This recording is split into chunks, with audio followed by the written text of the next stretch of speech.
Hello అందరికీ, welcome to our YouTube channel life spelled by S. Pushpa ఇప్పుడు ఎక్కడ చూసినా ఏ సోషల్ మీడియా ప్లాట్ఫామ్ ఓపెన్ చేసినా పుష్ప మేనియానే. పుష్ప 2 రిలీజ్ డేట్ కూడా వచ్చేసింది. షూటింగ్ కూడా రీసెంట్గానే కంప్లీట్ అయింది. అండ్ ఎడిటింగ్ 28th రోజు ర్యాప్ చేశారని డైరెక్టర్ సుకుమార్ గారు పోస్ట్ కూడా చేశారు. ఎలాగో December 5th పుష్ప 2 రిలీజ్ అవుతుంది. పుష్ప రిలీజ్ అయ్యి 3 years అయిపోయింది. అంత డీటెయిల్గా ఎవరికి గుర్తుండకపోవచ్చు. ఇప్పుడు పుష్ప 2కి వెళ్ళే ముందు ఫస్ట్ పార్ట్ మొత్తం చూసేంత టైం ఇప్పుడు కొంతమందికి ఉండకపోవచ్చు. అందుకే ఈ రీక్యాప్ వీడియో చేస్తున్నా. పుష్ప 2కి వెళ్ళే ముందు ఈ వీడియో చూసేసి వెళ్ళండి. వీడియోలోకి వెళ్ళే ముందు మీరు మా ఛానల్కి కొత్తగా వచ్చినట్టయితే ప్లీజ్ ఈ వీడియోని లైక్ చేయండి. అప్పుడే ఎక్కువ మందికి రీచ్ అవుతుంది. అందరూ ఒకసారి రీక్యాప్ చేసుకొని వెళ్ళొచ్చు. ఇంకా మనం మూవీలోకి వెళ్ళిపోదాం. మూవీ స్టార్ట్ అయ్యేది సూర్యుడు మొట్టమొదట ఉదయించే దేశంలో, అంటే జపాన్లో. అక్కడ ఒక మ్యారేజ్ అవుతూ ఉంటుంది. అక్కడ పెళ్లిలో పెళ్ళికొడుకు పెళ్ళికూతురికి ఒక వైలన్ గిఫ్ట్గా ఇస్తాడు. ఆ వైలన్ ఎర్రచందనంతో తయారైంది. ఆ ఎర్రచందనం శేషాచలం అడవుల నుంచి అక్కడికి ఎలా వచ్చిందనే దాన్ని రివర్స్లో మనకి చూపిస్తారు. ఎంతైనా సుక్కు సార్ స్టైలే వేరు. ఆ ఎర్రచందనం భూమిపైన అక్కడ తప్ప ఎక్కడా పెరగదు.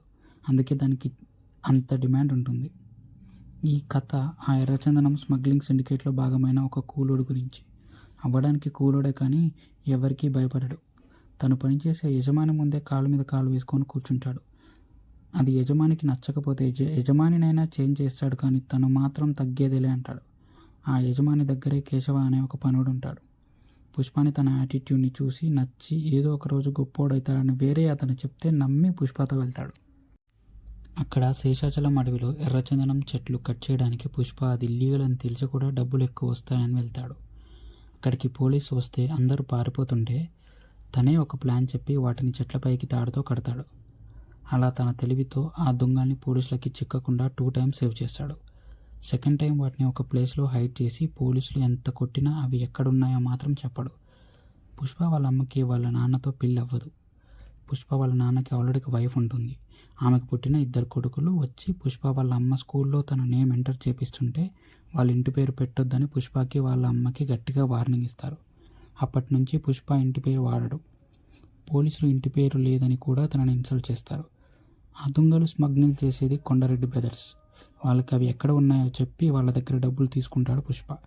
కొండారెడ్డికి పుష్ప నచ్చి పిలిపిస్తే పుష్ప ఆ ఎర్రచందనం దొంగల్ని చెక్ పోస్ట్లో పోలీసులకి దొరకకుండా ఎలా తీసుకెళ్లాలో కూడా చెప్తాడు. కొండారెడ్డి పుష్ప చెప్పినట్లు వింటాడు. ఒక మిల్క్ కంటైనర్లో దొంగలు తీసుకెళ్తారు. పోలీసులకు కూడా డౌట్ రాదు. అలా ప్లాన్ వర్కౌట్ అవుతుంది. కొండారెడ్డి దగ్గర పనిచేసే ఒక అతని కూతురే శ్రీవల్లి. పుష్ప శ్రీవల్లిని చూసిన వెంటనే తను నచ్చేస్తుంది. తన కోసం తన ఇంటి చుట్టూ తిరగడం, తన చేత డబ్బులు ఇచ్చి మరీ ముద్దు పెట్టించుకుందాం అనుకుంటాడు. కానీ తను పెట్టదు. ఆ ముద్దు నాదే అని చెప్పి ఈ విషయంలో తగ్గేదేలే అని అంటాడు. పోలీసులకి పాల ట్యాంకర్ నుంచి స్మగ్లింగ్ చేస్తున్నారని తెలిసి కొండారెడ్డి మనిషిని స్పైగా పెడతారు. ఈ దొంగల్ని లారీలో నుండి చెన్నైకి చేర్చే బాధ్యత మంగళం శ్రీనుది. ఆయన ఒక్కడే అన్ని చెక్ పోస్టులు దాటించగలడు. మంగళం శ్రీను చాలా ఎక్కువ లోడ్లో ఎర్రచందనాన్ని కొండారెడ్డి దగ్గర ఉంచమని చెప్తాడు. కొండారెడ్డి పుష్ప అని ఒకడున్నాడు, వాడు చూసుకుంటాడు అని మంగళం శ్రీనుకి పుష్పని పరిచయం చేస్తాడు. ఆ విషయం ఆ స్పై ద్వారా పోలీసులకి తెలిసి అక్కడ స్టార్ట్ అవుతారు. ఈలోపు పుష్ప ఆ లోడ్ మొత్తాన్ని వాటర్ ఫాల్లోకి పంపించి పోలీసులకి ఒక్క దొంగ కూడా దొరకనివ్వడు. పుష్ప చేసిన దానికి మంగళం శ్రీను పార్టీకి పుష్పని ఇన్వైట్ చేస్తాడు. మంగళం శ్రీను ఎర్రచందనం స్మగ్లింగ్ మ్యాటర్లో ఎక్కువ మనీ తను తీసుకొని తక్కువ వాళ్ళకి ఇస్తున్నాడని పుష్ప గ్రహించి తన లోడ్ని తీసుకొని చెన్నై వెళ్తాడు. అక్కడ చెన్నై మురుగన్ దగ్గర అమ్ముదామని అనుకుంటాడు. ఆ విషయం మంగళం శ్రీనుకి డైరెక్ట్గా చెప్పేస్తాడు. అదే మంగళం శ్రీనుకి నచ్చదు. అక్కడ ఒక ఫైట్ ఉంటుంది. తర్వాత మురుగన్కి కొండారెడ్డి ద్వారా లోడ్ అమ్మేస్తాడు. పుష్ప శ్రీవల్లి వాళ్ళ ఇంటికి పెళ్లి చూపులకి వెళ్తే అక్కడికి పుష్ప వాళ్ళ నాన్న వైఫ్ కొడుకులు వచ్చి గొడవ చేస్తారు. తర్వాత ఒకరోజు కొండారెడ్డి వాళ్ళ తమ్ముడు జాలిరెడ్డి శ్రీవల్లిని చూసి నచ్చి తను నైట్ రెడీ అయ్యి రమ్మని చెప్తే శ్రీవల్లి పుష్ప దగ్గరికి వెళ్ళి తనకు పుష్ప అంటే ఇష్టమని మొత్తం మ్యాటర్ చెప్తుంది. అప్పుడు పుష్ప జాలిరెడ్డిని కొడతాడు. ఆ విషయం కొండారెడ్డికి తెలిసి పుష్పని చంపేద్దాం అనుకుంటారు. అదే టైంలో అక్కడికి మంగళం శ్రీను వాళ్ళ మనుషులు వచ్చి కొండారెడ్డిని చంపేస్తారు. అక్కడ ఒక మంచి ఫైట్ ఉంటుంది. మంగళం శ్రీను వాళ్ళ బామర్దిని పుష్ప చంపేస్తాడు. మంగళం శ్రీను చాలా మనీ తినేస్తున్నాడని ఎంపీకి సిండికేట్ మెంబర్స్కి చెప్పి తనకి సిండికేట్ ఇవ్వమని అడుగుతాడు. అలా సిండికేట్ మొత్తాన్ని పుష్పకి అప్పచెప్తారు. ఎప్పుడు చూడని ప్రాఫిట్స్ పుష్ప తీసుకొస్తాడు. అలా కొన్ని డేస్కి పుష్ప మ్యారేజ్ కూడా ఫిక్స్ అవుతుంది. అక్కడికి కొత్తగా బన్వర్ సింగ్ షెకావత్ అనే ఎస్పీ వస్తాడు. ఆయనకి పెళ్లి కార్డు ఇద్దామని స్టేషన్కి వెళ్ళి సార్ అనకుండా నువ్వు అని పిలుస్తాడు పుష్ప. అది ఎస్పీకి నచ్చక పుష్ప వాళ్ళని ఇబ్బంది పెడతాడు. అప్పటి నుంచి కొన్ని డేస్ ఎస్పీ సార్ ఏం చెప్తే పుష్ప అలా చేసేవాడు. మనీ కూడా ఎంత అడిగితే అంత పంపించేవాడు. పుష్ప మ్యారేజ్ డే రోజు బన్వర్ సింగ్తో కలిసి సిట్టింగ్ వేస్తాడు. అక్కడ ఎస్పీతో తన ఇంటి పేరు గురించి ఇన్సల్టింగ్ అన్నాడని గొడవ పెట్టుకొని అక్కడి నుంచి తన పెళ్ళికి వెళ్ళి తాళి కడతాడు. బన్వర్ సింగ్కి పుష్ప పైన ద్వేషం అప్పటి నుంచి స్టార్ట్ అవుతుంది. ఇంకా ఏం జరిగింది వాళ్ళిద్దరి మధ్య అనేది పుష్ప 2 ద రూమ్లో చూడాల్సిందే.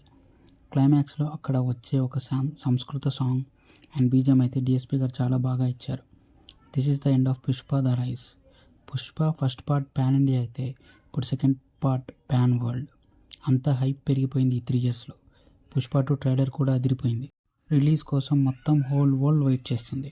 December 5th రిలీజ్ అవుతుంది. ఖచ్చితంగా థియేటర్స్లోనే చూడండి. Thanks for watching. If you like this video please like and subscribe చేసి మమ్మల్ని ఎంకరేజ్ చేయండి.